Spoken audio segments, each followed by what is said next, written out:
Oh, hello, and welcome back to Baby Elias's stories. We now return to The Merry Adventures of Robin Hood by Howard Pyle. The final chapter of Robin Hood. King Richard comes to Sherwood Forest. Not more than 2 months had passed and gone since these stirring adventures befell Robin Hood and Little John, when all Nottinghamshire was a mighty stir and tumult, for King Richard of the Lion's Heart was making a royal progress through merry England, and everyone expected him to come to Nottingham town in his journeying.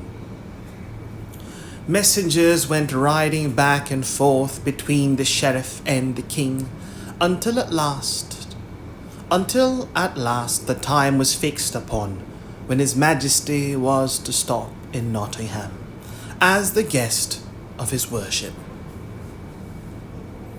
And now came more bustle than ever, a great running hither and thither.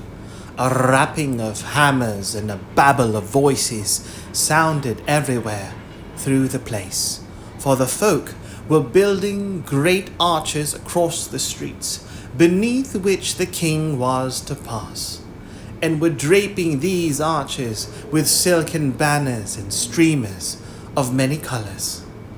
Great hubbub was going on in the guild hall of the town.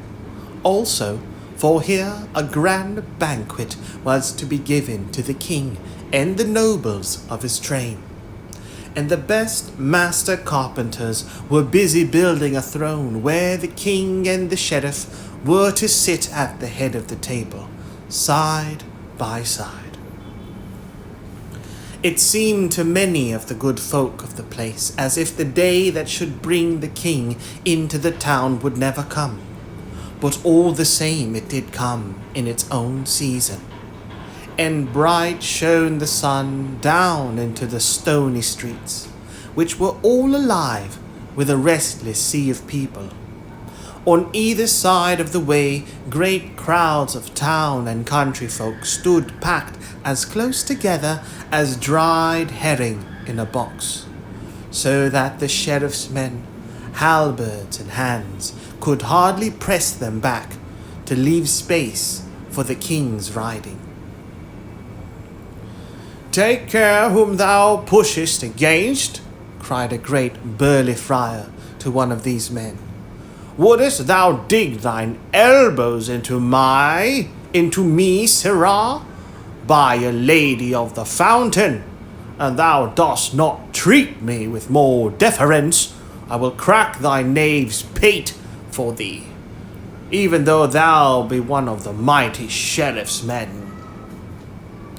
At this, a great shout of laughter arose from a number of tall yeomen in Lincoln green that were scattered through the crowd thereabouts. But one that seemed of more authority than the others nudged the holy man with his elbow. "Peace, Tuck," said he. "Didst thou not promise me, ere thou camest here, that thou wouldst put a check upon thy tongue?" "Aye, marry," grumbled the other, "but I did not think to have a hard-footed knave trample all over my poor toes, as though they were no more than so many acorns in the forest." But of a sudden all this bickering ceased, for a clear sound of many bugle horns came winding down the street. Then all the people craned their necks and gazed in the direction whence the sound came, and the crowding and the pushing and the swaying grew greater than ever. And now a gallant array of men came gleaming into sight, and the cheering of the people ran down the crowd as the fire runs in dry grass. 28 heralds in velvet and cloth of gold came riding forward. Over their heads fluttered a cloud of snow-white feathers, and each herald bore in his hand a long silver trumpet, which he blew musically. From each trumpet hung a heavy banner of velvet and cloth of gold, with the royal arms of England emblazoned thereon.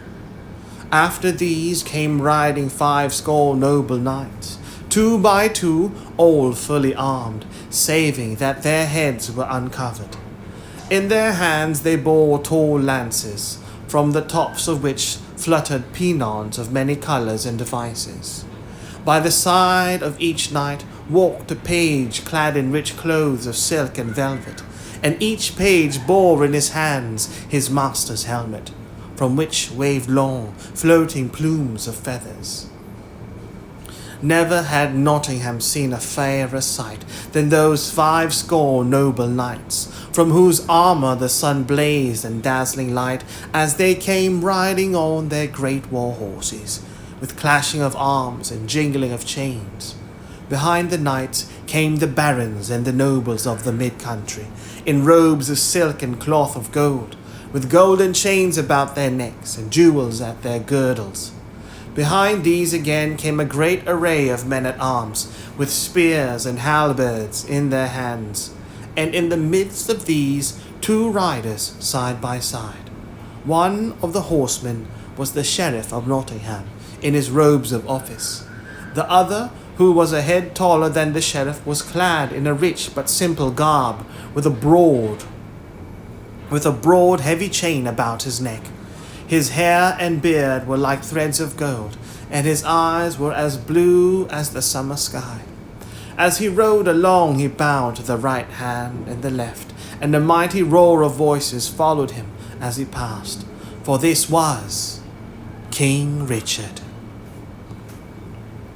Then, above all the tumult and the shouting, a great voice was heard roaring, "Heavens! Its saint bless thee, heaven, its saints bless thee, our gracious King Richard, and likewise our Lady of the Fountain, bless thee." Then King Richard, looking toward the spot whence the sound came, saw a tall, burly, strapping priest standing in front of all the crowd with his legs wide apart as he backed against those behind. "By my soul, Sheriff," said the king, laughing, "ye have the tallest priest in Nottinghamshire that e'er I saw in all my life. If heaven never answered prayers because of deafness, methinks I would nevertheless have blessings bestowed upon me, for that man yonder would make the great stone image of St. Peter rub its ears and hearken unto him. I would that I had an army of such as he." To this the sheriff answered never a word, but all the blood left his cheeks, and he caught at the pommel of his saddle to keep himself from falling, for he also saw the fellow that so shouted, and knew him to be Friar Tuck. And moreover, behind Friar Tuck he saw the faces of Robin Hood, and Little John, and Will Scarlet, and Will Stutely, and Allan a Dale, and others of the band. "How now," said the king hastily, "art thou ill, sheriff, that thou growest so white?" "Nay, your majesty," said the sheriff, "it was naught but a sudden pain that will soon pass by." Thus he spake, for he was ashamed that the king should know that Robin Hood feared him so little that he thus dared to come within the very gates of Nottingham town. Thus rode the king into Nottingham town on that bright afternoon in the early fall season, and none rejoiced more than Robin Hood and his merry men to see him come so royally unto his own. Eventide had come. The great feast in the Guild Hall at Nottingham town was done, and the wine passed freely. 1,000 waxen lights gleamed along the board, at which sat lord and noble, knight and squire in goodly array. At the head of the table, upon a throne all hung with cloth of gold, sat King Richard, with the Sheriff of Nottingham beside him. Quoth the king to the sheriff, laughing as he spoke, I have heard much spoken concerning the doings of certain fellows hereabouts. One Robin Hood and his band, who are outlaws and abide in Sherwood Forest. Canst thou not tell me somewhat of them, Sir Sheriff? For I hear that thou hast had dealings with them more than once. At these words the Sheriff of Nottingham looked down gloomily, and the Bishop of Hereford, who was present, gnawed his nether lip. Quoth the Sheriff, I can tell your Majesty but little concerning the doings of those naughty fellows, saving that they are the boldest lawbreakers in all the land.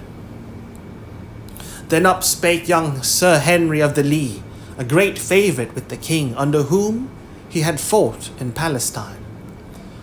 May it please your Majesty, said he, when I was away in Palestine, I heard oft times from my father, and in most cases I heard of this very fellow Robin Hood. If your Majesty would like, I will tell you a certain adventure of this outlaw. Then the king laughingly bade him tell his tale. Whereupon he told how Robin Hood had aided Sir Richard of the Lee with money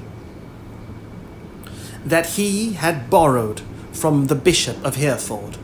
Again and again the king and those present roared with laughter, while the poor bishop waxed cherry red in the face with vexation, for the matter was a sore thing with him.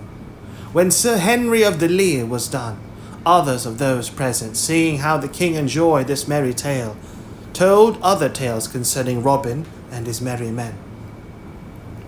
By the hilt of my sword, said stout King Richard, this is a bold and merry a knave as ever I heard tell of. Marry, I must take this matter in hand and do what thou couldst not do, Sheriff, to wit, clear the forest of him and his band. That night the king sat in the place that was set apart for his lodging, while in Nottingham town with him were young Sir Henry of the Lee, and 2 other knights, and 3 barons of Nottinghamshire. But the king's mind still dwelled upon Robin Hood. Now, quoth he, I would freely give £100 to meet this roguish fellow Robin Hood, and to see somewhat of his doings in Sherwood Forest. Then up spake Sir Hubert of Gingham, laughing, If your Majesty hath such a desire upon you, it is not so hard to satisfy.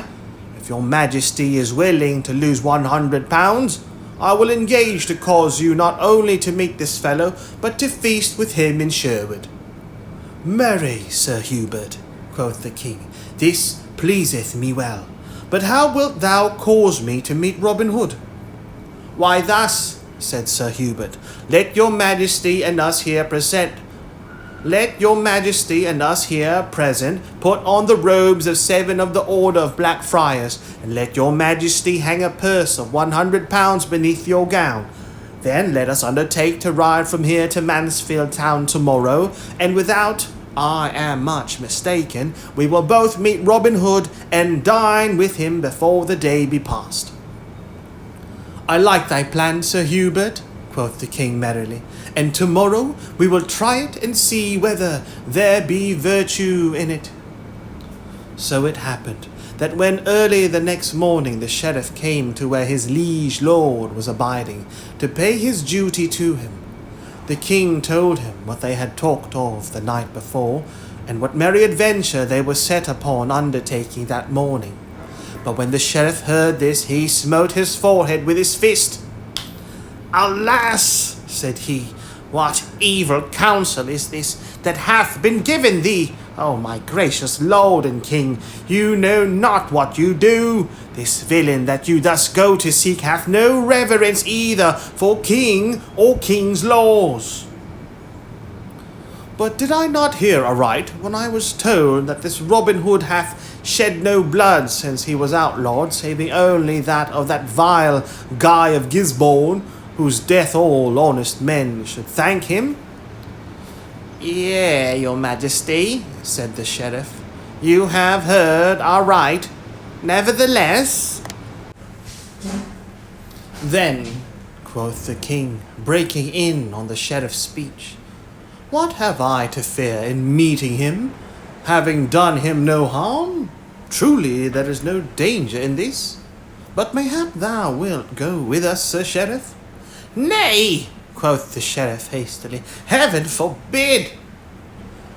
But now 7 habits such as Black Friars were brought, and the king and those about him, having clad themselves therein, and his majesty, having hung a purse with 100 golden pounds in it beneath his robes, they all went forth and mounted the mules that had been brought to the door for them. Then the king bade the sheriff be silent as to their doings, and so they set forth upon their way. Onward they travelled, laughing and jesting, until they passed through the open country, between bare harvest fields whence the harvest had been gathered home, through scattered glades that began to thicken as they went farther along, till they came within the heavy shade of the forest itself. They travelled in the forest for several miles without meeting anyone such as they thought, until they had come to that part of the road that lay nearest to Newstead Abbey. By the holy Saint Martin, quoth the king, I would that I had a better head for remembering things of great need. Here have we come away, and brought never so much as a drop of anything to drink with us. Now, I would give £50 for somewhat to quench my thirst withal. No sooner had the king so spoken, than out from the covert at the roadside stepped a tall fellow with yellow beard and hair, and a pair of merry blue eyes. Truly, holy brother, said he, laying his hand upon the king's bridle rein, it were an unchristian thing to not give fitting answer to so fair a bargain. We keep an inn hereabouts, and for £50 we will not only give thee a good draught of wine, but will give thee as noble a feast as ever thou didst tickle thy gullet withal. So saying, he put his fingers to his lips and blew a shrill whistle. Then straightway the bushes and branches on either side of the road swayed and crackled, and 80 broad-shouldered yeomen in Lincoln green burst out of the covert. How now, fellow, quoth the king, who art thou, thou naughty rogue? Hast thou no regard for such holy men as we are? Not a whit, quoth merry Robin, for the fellow was he. For in sooth, all the holiness belonging to rich friars, such as ye are, one could drop into a thimble, and the good wife would never feel it with the tip of her finger. As for my name, it is Robin Hood, and thou mayest have heard it before. Now out upon thee, quoth King Richard. Thou art a bold and naughty fellow, and a lawless one withal, as I have often heard tell. Now prithee, let me and these brethren of mine travel forward in peace and quietness. It may not be, said Robin, for it would look but ill of us to let such holy men travel onward with empty stomachs. But I doubt not that thou hast a fat purse to pay thy score at our inn, since thou offerest freely so much for a poor draught of wine. Show me thy purse, reverend brother, or I may perchance have to strip thy robes from thee to search it myself. Nay, use no force, said the king sternly. Here is my purse, but lay not thy lawless hands upon our person. Hut, tut, quoth merry Robin, what proud words are these? Art thou the King of England to talk so to me? Here, Will, take this purse and see what there is within. Will Scarlet took the purse and counted out the money. Then Robin bade him keep £50 for themselves, and put 50 back into the purse. This he handed to the king. Here, brother, quoth he, take this half of thy money, and thank Saint Martin, on whom thou didst call before, that thou hast fallen into the hands of such gentle rogues, that they will not strip thee bare, as they might do. But wilt thou not put back thy cowl? For I would fain see thy face. Nay, said the king, drawing back, I may not put back my cowl, for we 7 have vowed that we will not show our faces for 24 hours. Then keep them covered in peace, said Robin, and far be it from me to make you break your vows. So he called 7 of his yeomen, and bade them each one take a mule by the bridle. Then turning their faces toward the depths of the woodlands, they journeyed onward until they came to the open glade and the greenwood tree. Little John, with 80 yeomen at his heels, had also gone forth that morning to wait along the roads, and bring a rich guest to Sherwood glade, if such might be his luck, for many with fat purses must travel the roads at this time, when such great doings were going on in Nottinghamshire. But though Little John and so many others were gone, Friar Tuck and 20 or more stout yeomen were seated or lying around beneath the great tree, and when Robin and the others came, they leaped to their feet to meet him. By my soul, quoth merry King Richard, when he had gotten down from his mule and stood looking about him, thou hast, in very truth, a fine lot of young men about thee, Robin. Methinks King Richard himself would be glad of such a bodyguard. These are not all of my fellows, said Robin proudly, for 80 more of them are away on business with my good right-hand man, Little John. But as for King Richard, I tell thee, brother, there is not a man of us all but would pour out our blood like water for him.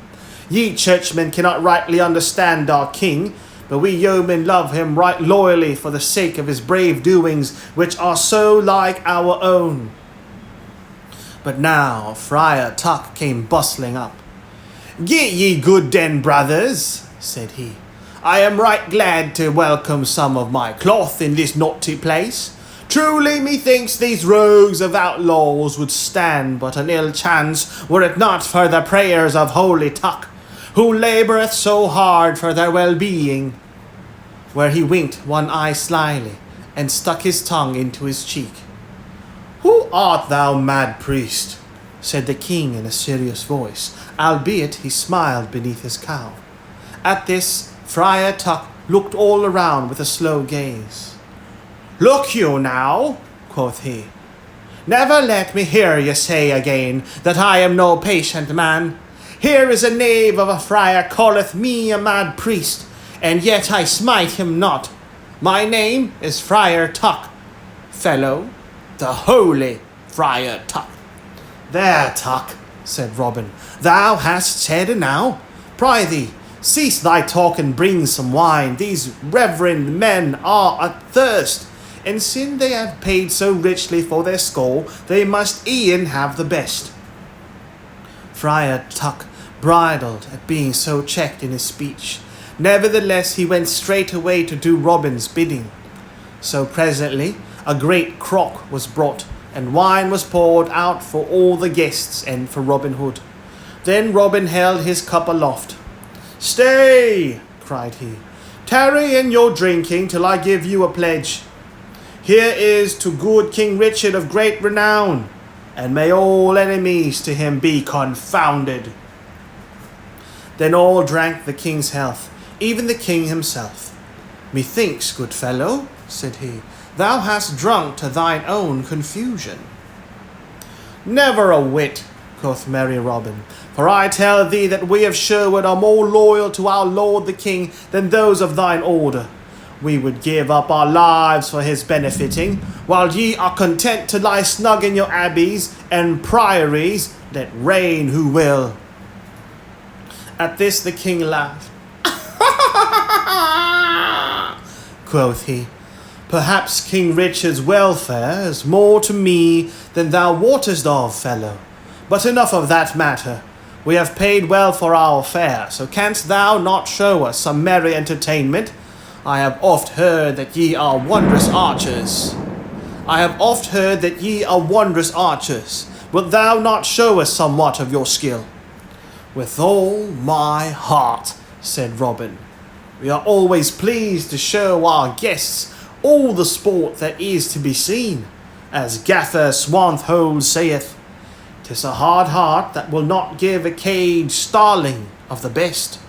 And caged starlings ye are with us. Ho, lads, set up a garland at the end of the gale. Then, as the yeomen ran to do their master's bidding, Tuck turned to one of the mock friars. Hearest thou our master? Quoth he, with a sly wink. Whenever he cometh across some poor piece of wit, he straightway layeth it on the shoulders of this Gaffer Swanthold, whoever he may be, so that the poor goodman goeth travelling about with all the odds and ends and tags and rags of our master's brain packed on his back. Thus spake Friar Tuck, but in a low voice, so that Robin could not hear him, for he felt somewhat nettled at Robin's cutting his talk so short. In the meantime, the mark at which they were to shoot was set up at 60 paces distance. It was a garland of leaves and flowers, 2 spans in width, which same was hung upon a stake in front of a broad tree trunk. There, quoth Robin, yon is a fair mark, lads. Each of you shoot 3 arrows thereat, and if any fellow misseth by so much as 1 arrow, he shall have a buffet of Will Scarlet's fist. Hearken to him, quoth Friar Tuck. Why, master, thou dost bestow buffets from thy strapping nephew, as though they were love-taps from such a bouncing lass. I warrant thou art safe to hit the garland thyself, or thou wouldest not be so free of his cuffing. First, David of Doncaster shot, and lodged all 3 of his arrows within the garland. Well done, David, cried Robin. Thou hast saved thine ears from a warming this day. Next, Midge, the miller, shot, and he also lodged his arrows in the garland. Then followed Wat, the tinker, but alas for him, for one of his shafts missed the mark by the breadth of 2 fingers. Come hither, fellow, said Will Scarlet in a soft, gentle voice. I owe thee somewhat that I would pay forthwith. Then Wat the tinker came forward and stood in front of Will Scarlet, screwing up his face and shutting his eyes tightly, as though he already felt his ears ringing with the buffet.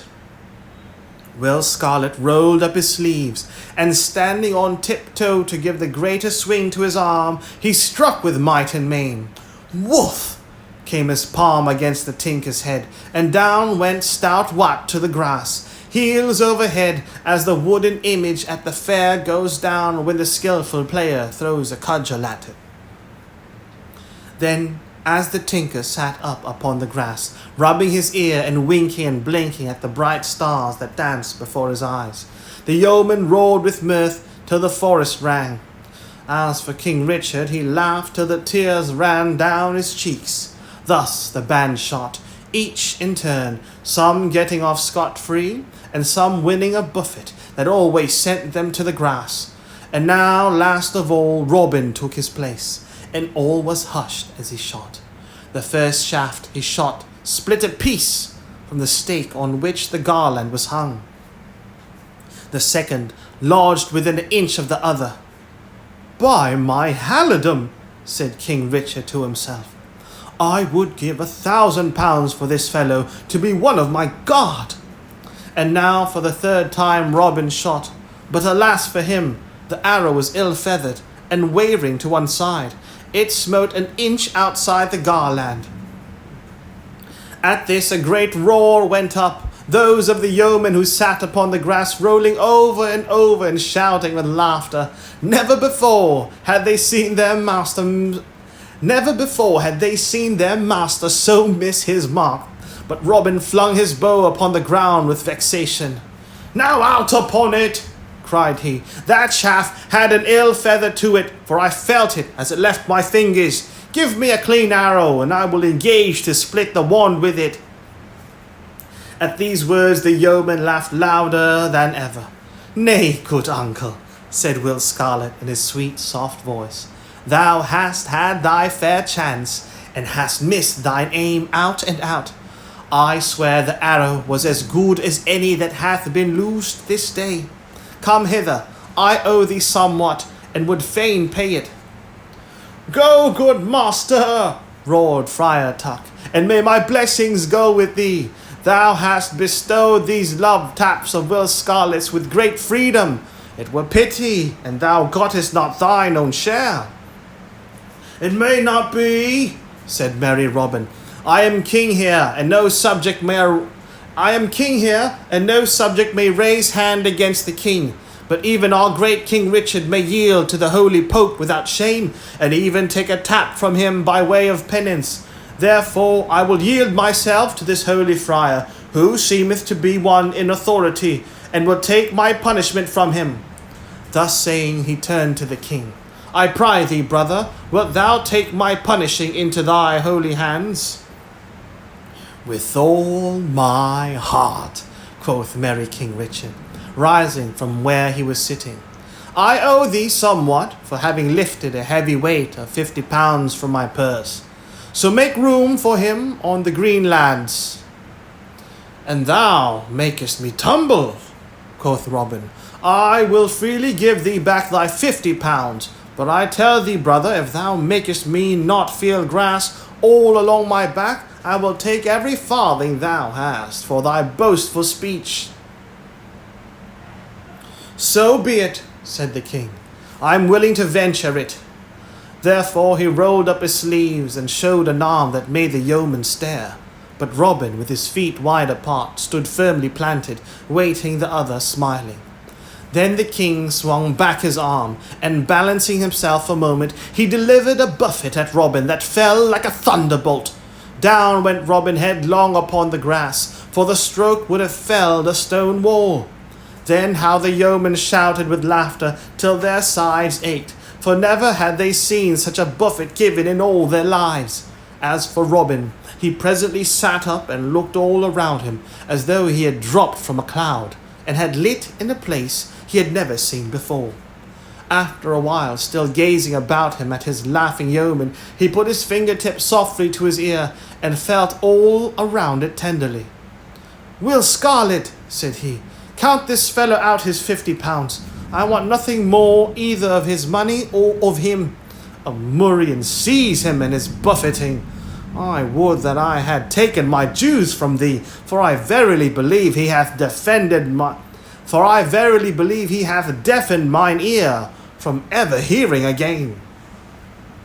Then, while gusts of laughter still broke from the band, Will Scarlet counted out 50 pounds, and the king dropped it back into his purse again. I give thee thanks, fellow, said he, and if ever thou shouldest wish for another box of the ear to match the one thou hast, come to me, and I will fit thee with it for naught. So spake the merry king, but, even as he ended, there came suddenly the sound of many voices, and out from the covert burst Little John and 60 men, with Sir Richard of the Lee in the midst. Across the glade they came running, and as they came, Sir Richard shouted to Robin, Make haste, dear friend, gather thy band together, and come with me. King Richard left Nottingham town this very morning, and cometh to seek thee in the woodlands.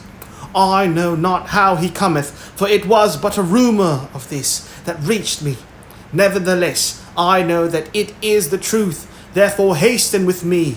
Therefore hasten with all thy men, and come to Castle Lee, for there thou mayest lie hidden till thy present danger passeth.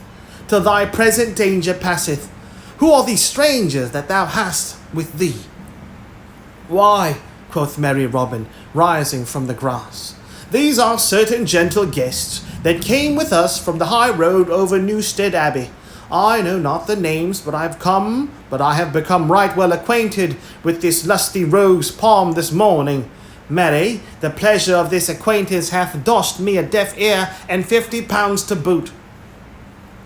Sir Richard looked keenly at the tall friar, who, drawing himself up to his full height, looked fixedly back at the knight. Then of a sudden Sir Richard's cheeks grew pale, for he knew who it was that he looked upon.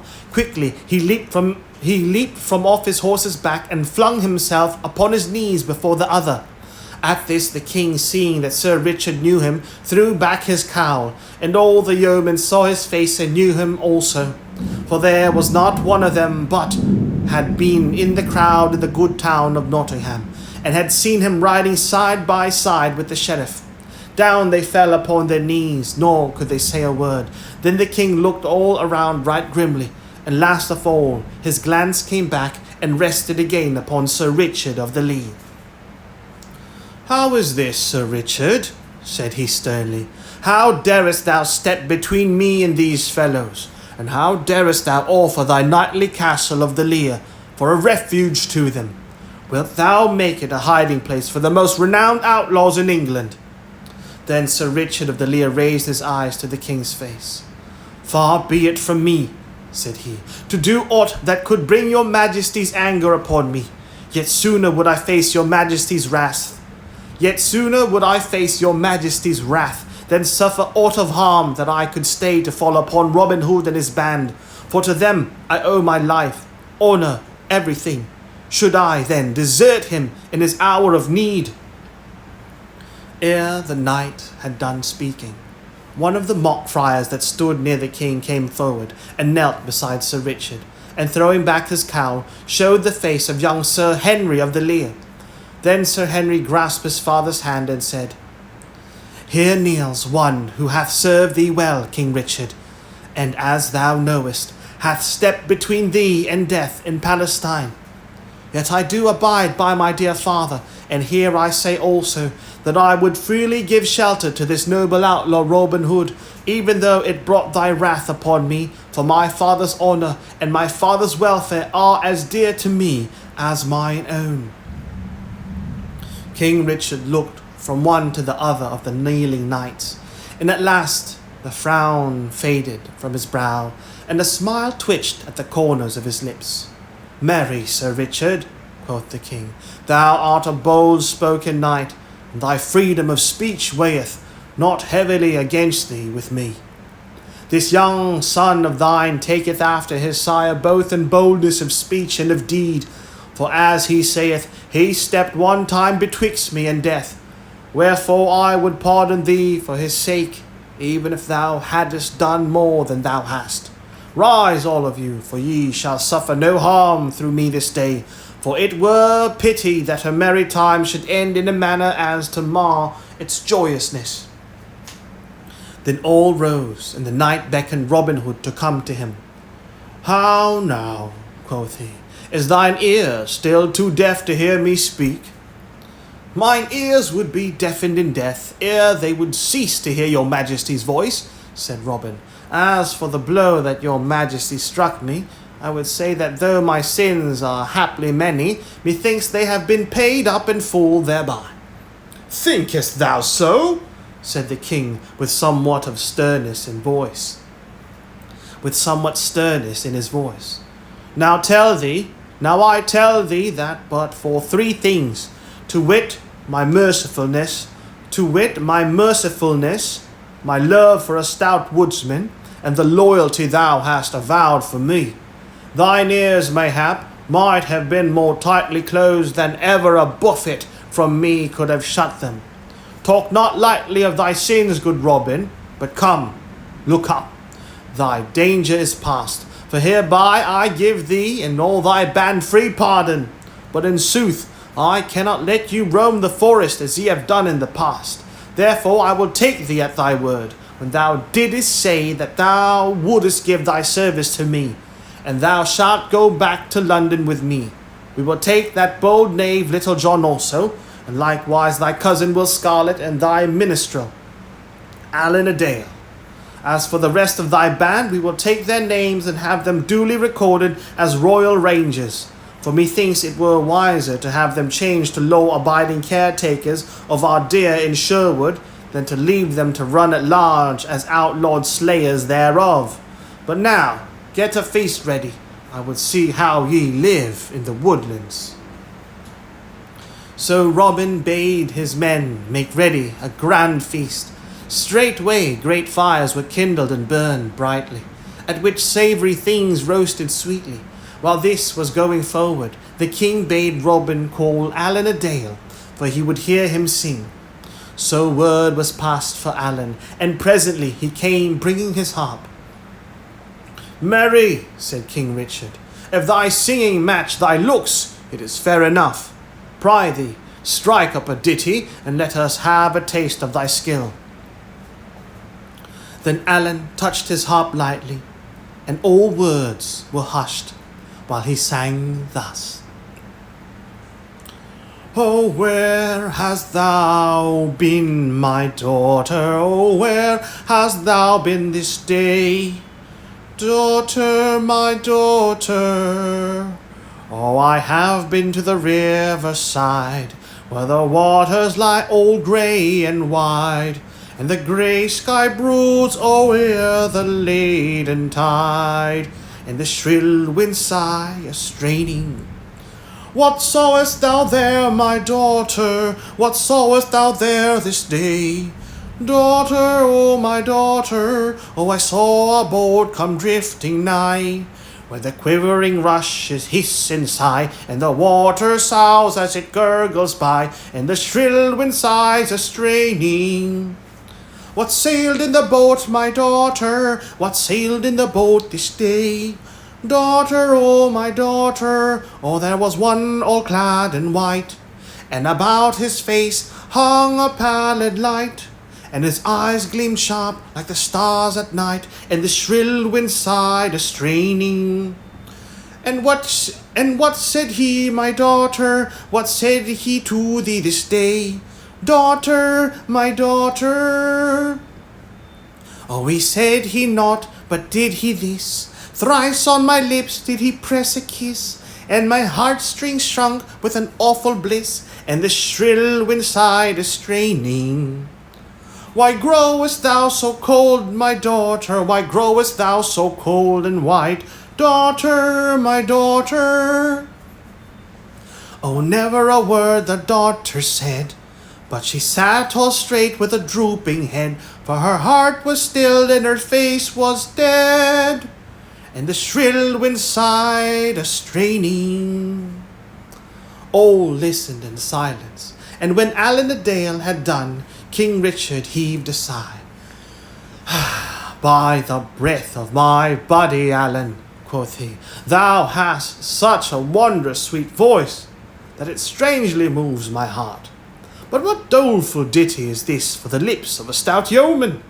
I would rather hear thee sing a song of love and battle than a sad thing like that. Moreover, I understand it not. What meanest thou by the words?" "I know not, your majesty," said Allan, shaking his head, "for oft times I sing that which I do not clearly understand mine own self." "Well, well," quoth the king, "let it pass. Only I tell thee this, Allan, thou shouldest try thy songs to such matters as I spoke of, to wit, love or war. For in sooth thou hast a sweeter voice than Blondel, and methought he was the best minstrel that ever I heard." But now one came forward and said that the feast was ready. So Robin Hood brought King Richard and those with him to where it all lay spread out on fair white linen cloths, which lay upon the soft green grass. Then King Richard sat him down and feasted and drank, and when he was done, he swore roundly that he had never sat at such a lusty repast in all his life before. The night he lay in Sherwood forest upon a bed of sweet green leaves, and early the next morning he set forth from the woodlands for Nottingham town, Robin Hood and all of his band going with him. You may guess what a stir there was in the good town when all these famous outlaws came marching into the streets. As for the sheriff, he knew not what to say nor where to look when he saw Robin Hood in such high favour with the king, while all his heart was filled with gall because of the vexation that lay upon him. The next day the king took leave of Nottingham town. So Robin Hood and Little John and Will Scarlet and Alan Adale shook hands with all the rest of the band, kissing the cheeks of each man and swearing that they would often come to Sherwood and see them. Then each mounted his horse and rode away in the train of the king. Epilogue. Thus end the merry adventures of Robin Hood, for, in spite of his promise, it was many a year ere he saw Sherwood again. After a year or two at court, Little John came back to Nottinghamshire, where he lived in an orderly way, though within sight of Sherwood, and where he achieved great fame as the champion of all England with quarterstaff. Will Scarlet, after a time, came back to his own home, whence he had been driven by his unlucky killing of his father's steward. The rest of the band did their duty as royal rangers right well, but Robin Hood and Alan Adale did not come again to Sherwood so quickly, for thus it was. Robin, through his great fame as an archer, became a favourite with the king, so that he speedily rose in rank to be the chief of all the yeomen. At last the king, seeing how faithful and how loyal he was, created him Earl of Huntingdon. So Robin followed the king to the wars, and found his time so full that he had no chance to come back to Sherwood for even so much as a day. As for Alan Adale and his wife, the fair Ellen, they followed Robin Hood and shared in all his ups and downs of life. And now, dear friend, you who have journeyed with me in all these merry doings, I will not bid you follow me further, but will drop your hand here with a good den, if you wish it. For that which cometh hereafter speaks of the breaking up of things, and shows how joys and pleasures that are dead and gone can never be set upon their feet to walk again. I will not dwell upon the matter over long, but will tell as speedily as may be of how that stout fellow Robin Hood died as he had lived, not at court as Earl of Huntingdon, but with bow in hand, his heart in the greenwood, and he himself a right yeoman. King Richard died upon the battlefield in such a way as properly became a lion-hearted king, as you yourself no doubt know. So after a time the Earl of Huntingdon, or Robin Hood, as we still call him as of old, finding nothing for his doing abroad, came back to merry England again. With him came Alan Adale and his wife, the fair Ellen, for these two had been chief of Robin's household ever since he had left Sherwood Forest. It was in the springtime when they landed once more on the shores of England. The leaves were green, and the small birds sang blithely, just as they used to do in fair Sherwood, when Robin Hood roamed the woodland shades with a free heart and a light heel. All the sweetness of the time and the joyousness of everything brought back to Robin's mind his forest life, so that a great longing came upon him to behold the woodlands once more. So he went straightway to King John, and besought leave of him to visit Nottingham for a short season. The king gave him leave to come and to go, but bade him not stay longer than 3 days at Sherwood. So Robin Hood and Alan Adale set forth without delay to Nottinghamshire and Sherwood Forest. The first night they took up their inn at Nottingham town. Yet they did not go to pay their duty to the sheriff, for his worship bore many a bitter grudge against Robin Hood, which grudges had not been lessened by Robin's rise in the world. The next day, at an early hour, they mounted their horses and set forth for the woodlands. As they passed along the road, it seemed to Robin that he knew every stick and stone that his eyes looked upon. Yonder was a path that he had oft times trod of a mellow evening, with Little John beside him. Here was one, now nigh choked with brambles, along which he and a little band had walked when they went forth to seek a certain curtal friar. Thus they rode slowly onward, talking about these old familiar things, old and yet new, for they found more in them than they had ever thought of before. Thus, at last, they came to the open glade, and the broad, wide, spreading greenwood tree which was their home for so many years. Neither of the two spoke when they stood beneath that tree. Robin looked all about him at the well-known things, so like what they used to be, and yet so different. For where once was the bustle of many busy fellows was now the quietness of solitude. And as he looked, the woodlands, the greensward, and the sky all blurred together in his sight through salt tears. For such a great yearning came upon him as he looked on these things, as well known to him as the fingers of his right hand, that he could not keep back the water from his eyes.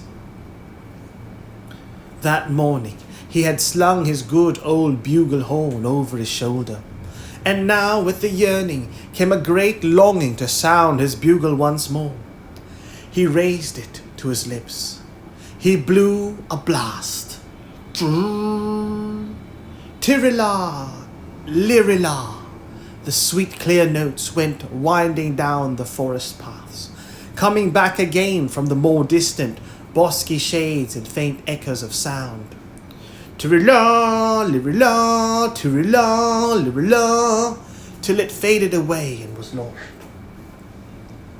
Now it chanced that on that very morn Little John was walking through a spur of the forest upon certain matters of business, and he paced along, sunk in meditation. The faint clear notes of a distant bugle horn came to his ear. As leaps the stag when it feels the arrow at its heart, so leaped Little John when that distant sound met his ear. All the blood in his body seemed to rush like a flame into his cheeks as he bent his head and listened. Again came the bugle note, thin and clear, and yet again it sounded. Then Little John gave a great wild cry of yearning, of joy and yet of grief, and putting down his head he dashed into the thicket. Onward he plunged, crackling and rending as the wild boar rushes through the underbrush. Little reckoned he of thorns and briars that scratched his flesh and tore his clothing, for all he thought of was to get by the shortest way to the greenwood glade, whence he knew the sound of the bugle horn came. Out he burst from the covert, at last a shower of little broken twigs falling about him, and without pausing a moment rushed forward and flung himself at Robin's feet. Then he clasped his arms around the master's knees, and all his body was shaken with great sobs. Neither could Robin nor Allen a Dale speak, but stood looking down at Little John, the tears rolling down their cheeks. While they thus stood, 7 royal rangers rushed into the open glade and raised a great shout of joy at the sight of Robin, and at their head was Will Stutely. Then, after a while, came 4 more, panting with their running, and 2 of these 4 were Will Scatherlock and Midge, the miller. For all of these had heard the sound of Robin's horn. All these ran to Robin and kissed his hands in his clothing with great sound of weeping. After a while, Robin looked around him with tear-dimmed eyes and said in a husky voice, "Now I swear that never again will I leave these dear woodlands. I have been away from them and from you too long. Now do I lay by the name of Robert, Earl of Huntingdon, and take upon me once again that nobler title, Robin Hood, the yeoman." At this a great shout went up, and all the yeomen shook one another's hands for joy. The news that Robin Hood had come back again to dwell in Sherwood as of old spread like wildfire. The news that Robin Hood had come back again to dwell in Sherwood as of old spread like wildfire all over the countryside, so that ere a seeing knight had passed, nearly all of his old yeomen had gathered about him again. But when the news of all this reached the ears of King John, he swore both loud and deep, and took a solemn vow that he would not rest until he had Robin Hood in his power, dead or alive. Now there was present at court a certain knight, Sir William Dale, as gallant a soldier as ever donned harness. Sir William Dale was well acquainted with Sherwood Forest, for he was head keeper over that part of it that lay nigh to good Mansfield town. So to him the king turned, and bade him take an army of men and go straightway to seek Robin Hood. Likewise the king gave Sir William his signet ring, to show to the sheriff that he might raise all his armed men to aid the others in their chase of Robin. So Sir William and the sheriff set forth to do the king's bidding and to search for Robin Hood, and for 7 days they hunted up and down, yet found him not. Now, had Robin Hood been as peaceful as of old, everything might have ended in smoke, as other such ventures had always done before.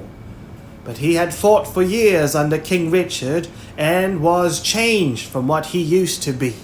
It galled his pride to thus flee away before those sent against him, as a chased fox flees from the hounds. So, thus it came about, at last, that Robin Hood and his yeomen met Sir William and the sheriff and their men in the forest, and a bloody fight followed. The first man slain in the fight was the sheriff of Nottingham, for he fell from his horse with an arrow in his brain ere half a second of shafts had been sped. Many a better man than the sheriff kissed the sword that day, but at last Sir William Dale, being wounded and most of his men slain, he withdrew beaten and left the forest. But scores of good fellows were left behind him, stretched out all stiff beneath the sweet green boughs.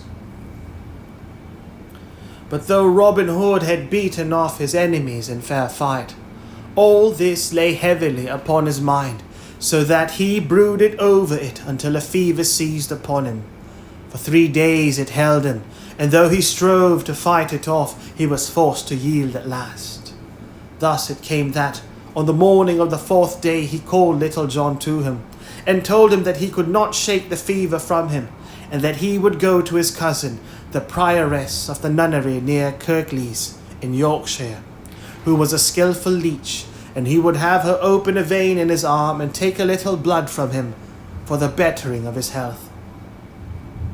Then he bade Little John make ready to go also, for he might perchance need aid in his journeying. So Little John and he took their leave of the others, and Robin Hood bade Will Stutely be the captain of the band until they should come back. Thus they came by easy stages and slow journeying until they reached the nunnery of Kirklees. Now, Robin had done much to aid this cousin of his, for it was through King Richard's love of him that she had been made prioress of the place. But there is naught in the world so easily forgot as gratitude. So when the prioress of Kirklees had heard how her cousin, the Earl of Huntingdon, had thrown away his earldom and gone back again to Sherwood, she was vexed to the soul, and feared lest her cousinship with him should bring the king's wrath upon her also. Thus it happened that when Robin came to her and told her how he wished her services as leech, she began plotting ill against him in her mind, thinking that by doing evil to him she might find favour with his enemies. Nevertheless, she kept this well to herself and received Robin with seeming kindness. She led him up the winding stone stair to a room which was just beneath the eaves of a high round tower, but she would not let Little John come with him. So the poor yeoman turned his feet away from the door of the nunnery, and left his master in the hands of the woman. But though he did not come in, neither did he go far away, for he laid him down in a little glade nearby.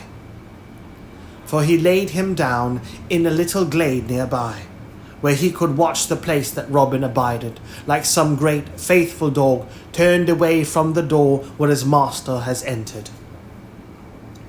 After the women had gotten Robin Hood to the room beneath the eaves, the prioress sent all of the others away. Then, taking a little cord, she tied it tightly about Robin's arm, as though she were about to bleed him.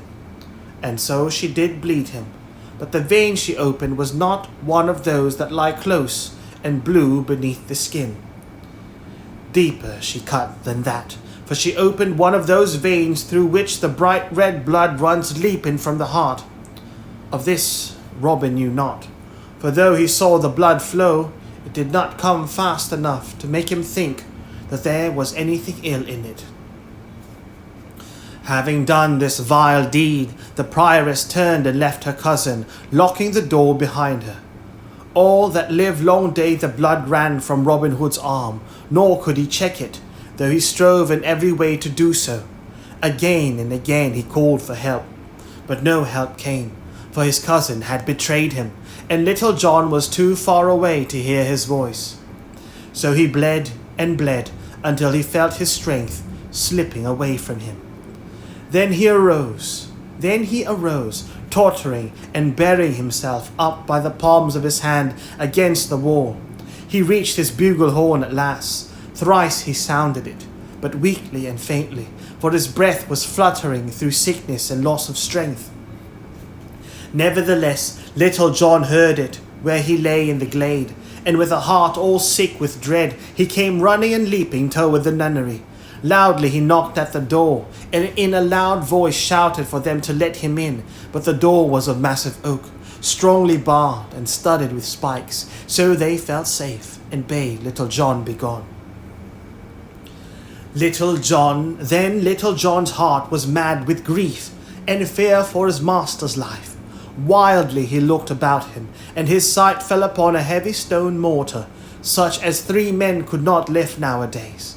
Little John took 3 steps forward, and bending his back, heaved the stone mortar up from where it stood deeply rooted, staggered under its weight, and came forward and hurled it crashing against the door.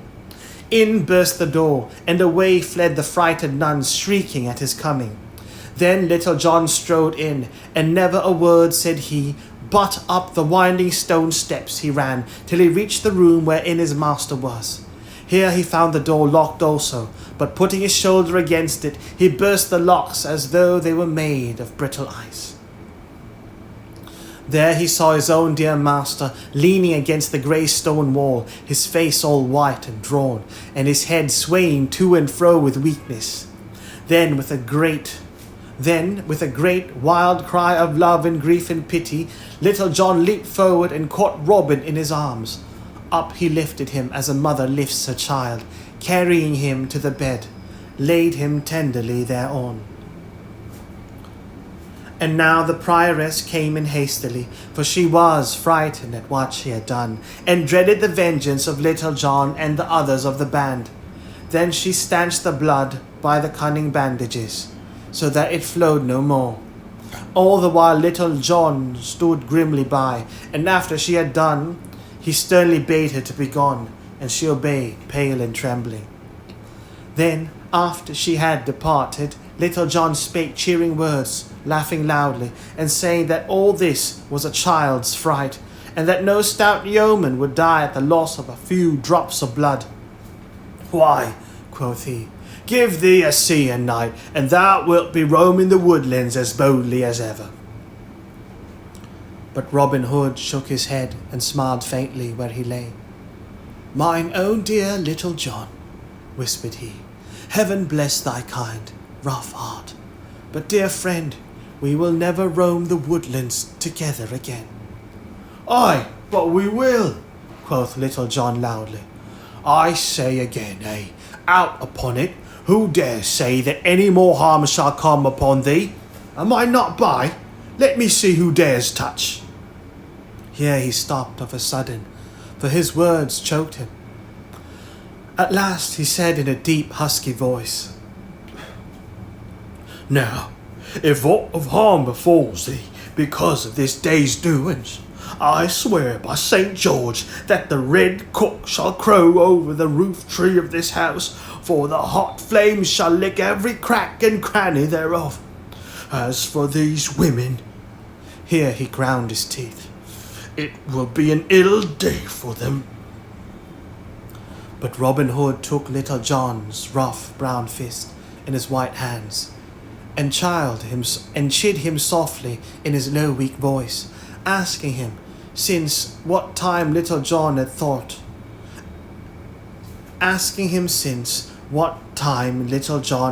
of doing harm to women, even in vengeance. Thus he talked till at last the other promised in a choking voice that no ill should fall upon the place, no matter what happened. Then a silence fell, and Little John sat with Robin Hood's hand in his, gazing out of the open window, ever and anon swallowing a great lump that came in his throat. Meantime the sun dropped slowly to the west, till all the sky was ablaze with a red glory. Then Robin Hood, in a weak, faltering voice, bade Little John raise him, that he might look out once more upon the woodlands. So the yeoman lifted him in his arms as he bade, and Robin Hood's head lay on his friend's shoulder. Long he gazed with a wide, lingering look, while the other sat with bowed head, the hot tears rolling one after another from his eyes and dripping upon his bosom, for he felt that the time of parting was near at hand. Then presently Robin Hood bade him string his stout bow for him, and choose a smooth fair arrow from his quiver. This Little John did, though without disturbing his master or rising from where he sat. Robin Hood's fingers wrapped lovingly around his good bow, and he smiled faintly when he felt it in his grasp. Then he knocked the arrow on that part of the string that the tips of his fingers knew so well. Little John, said he, Little John, mine own dear friend, and him I love better than all others in the world. Mark, I pry thee, where this arrow lodges, and there let my grave be digged. Lay me with my face toward the east, Little John, and see that my resting place be kept green, and that my weary bones be not disturbed. As he finished speaking, he raised himself of a sudden and sat upright. His old strength seemed to come back to him, and drawing the bowstring to his ear, he sped the arrow out of the open casement. As the shaft flew, his hand sank slowly with the bow, till it lay across his knees, and his body likewise sank back again into Little John's loving arms. But something had sped from that body, even as the winged arrow sped from the bow. For some minutes Little John sat motionless, but presently he laid that which he held gently down. Then, folding the hands upon the breast and covering up the face, he turned upon his heel and left the room without a word or a sound. Upon the steep stairway he met the prioress and some of the chief among the sisters. To them he spoke in a deep, quivering voice, and said he, "And ye go within a score of feet of yonder room, I will tear down your rookery over your heads, so that not one stone shall be left upon another. Bear my words well in mind, for I mean them." So saying, he turned and left them, and they presently saw him running rapidly across the open, through the falling of the dusk, until he was swallowed up by the forest. The early grey of the coming morn was just beginning to lighten the black sky toward the eastward, when Little John and 6 more of the band came rapidly across the open toward the nunnery. They saw no one, for the sisters were all hidden away from sight, having been frightened by Little John's words. Up the stone stair they ran, and a great sound of weeping was presently heard. After a while this ceased, and then came the scruffling and shuffling of the men's feet as they carried a heavy weight down the steep and winding stairs. So they went forth from the nunnery, and as they passed through the doors thereof, a great loud sound of wailing arose from the glade that lay all dark in the dawning, as though many men, hidden in the shadows, had lifted up their voices in sorrow. Thus died Robin Hood at Kirklees nunnery, in fair Yorkshire, with mercy in his heart toward those that had been his undoing. For thus he showed mercy for the erring, and pity for the weak, through all the time of his living. His yeomen were scattered henceforth, but no great ill befell them thereafter, for a more merciful sheriff, and one who knew them not so well succeeding the one that had gone, and they being separated here and there throughout the countryside, they abided in peace and quietness, so that many lived to hand down these tales to their children and their children's children. A certain one saith that upon a stone at Kirklees is an old inscription.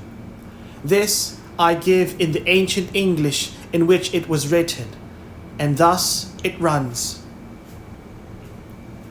Here, underneath this little steen lies Robert Earl of Huntington, near our seer where, as here say good and people, called him Robin Hood, sick outlaws, as he and his men will England nidir. See agent albeit 24 Cal. Decembris 1247. And now, dear friend, we also must part, for our merry journeyings have ended, and here at the grave of Robin Hood we turn, each going his own way. The end. Good night, baby Elias.